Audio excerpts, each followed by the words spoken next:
Hello, welcome back. So it's about day 5 of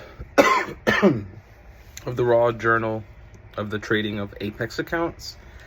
Today was actually pretty good. First trade was a winner of about $100. Second trade was in one of the accounts that had a bit of drawdown. I didn't really put the stop loss in TP like I did in the first trade, and then that trade went against me quite a bit. So I ended up taking about a $500 loss there. Then I kind of was emotional, downloaded the app on my phone because I had to leave the house for certain reasons. So I downloaded the app on my phone, which I'm not supposed to do, and then I went to that appointment. My trade got stopped out, like I said, for the 500, but also the buy order that I had, because that was supposed to be to take profit, didn't get hit. So when I was at that hospital or wherever the place I was, that order was entered, and I actually got in profit about like $1,000. So I recovered the loss based on the take profit area. I guess that's a fluke. I'm not sure. I think still I marked a good area that ended up being a reversal point. So I ended up making money off that. And then I took another trade while I was there, which I shouldn't have, and made like another $300. Came home, added like another $100 in a few other different accounts. And then I think at one point I did mess up one PA account. I think it was at 4,900, and I ended up losing like 1,000. I just kept adding more contracts, so completely break of risk management a bit. And then I added what else happened to it? And then I took a winning trade at the end to mitigate the drawdown, like by $250. So overall, most of the accounts are up. One account is down. My plan to help mitigate some of this is I'm going to be adding what's known as Guardian Trader. So it's about $350 just for this software. It's essentially going to manage all of my accounts, making sure that I don't lose more than I should on any given day. So I'll have to follow my risk management protocols a lot more strict. And that is good because technically it doesn't take much to make a lot. So I need to just follow those rules a little bit stricter. But I mean, today technically was still a winning day.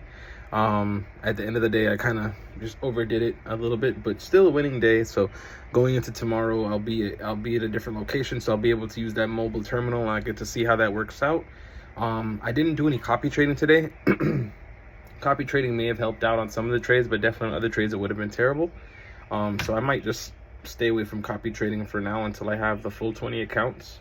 And I had a realization just as far as like possible payouts. So as long as I get that 3 to 5 payouts, like I'm at a really good spot. Like 1 payout, recover everything. 2 payout, gravy. 3 and 4 payouts, fantastic. So if I can just at least keep, accounts growing steadily and switch between, eventually I'll hit that payout threshold and I'll get paid out. And then the next round of accounts that I get, I'm going to put them all on lifetime because they all need to be taken slow. I'm even going to put a lot size limiter on all the accounts that are in PA, so that way I can't even go over using a certain amount of positions on any micro.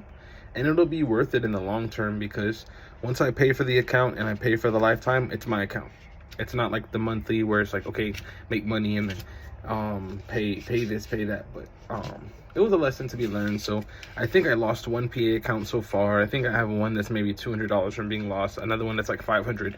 But the majority of the other PA accounts are either close to break even or slightly in profit. So that is hopeful. So I think there's a lot of opportunity. I'm going to start including the charts and stuff in official breakdowns.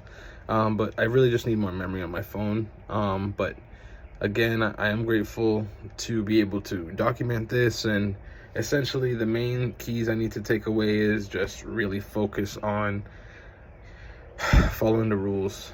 So if I hadn't have not put the stop loss in TP, I would have at least got stopped out the trade and I can look at it a different way.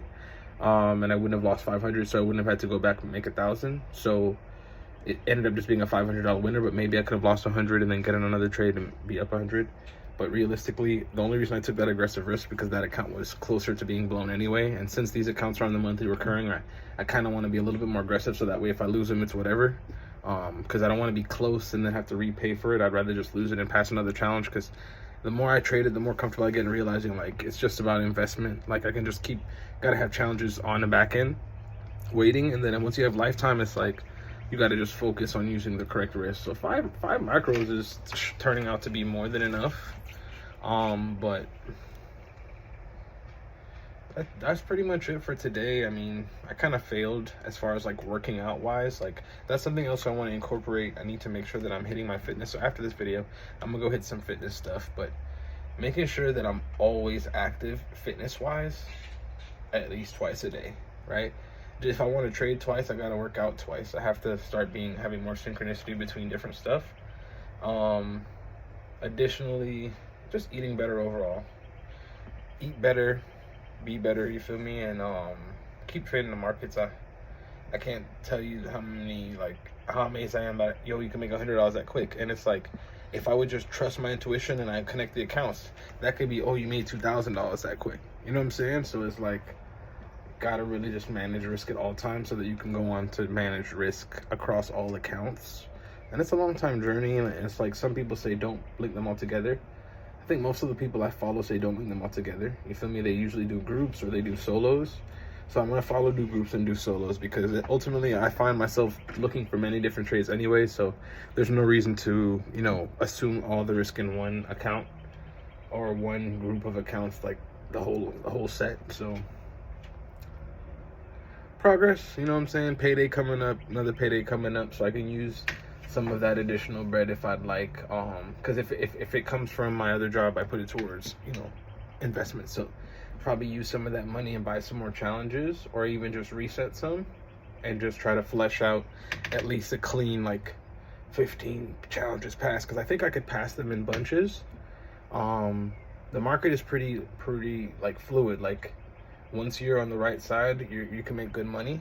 Can't get too caught up in it though, you know what I'm saying? And it's like a video game, as far as if you have a lot of accounts, it's like a lot of different lives. But once you treat them tenderly and then you build them up, you know what I'm saying, it'll be good. So it's like just starting with that base of 100, building that confidence.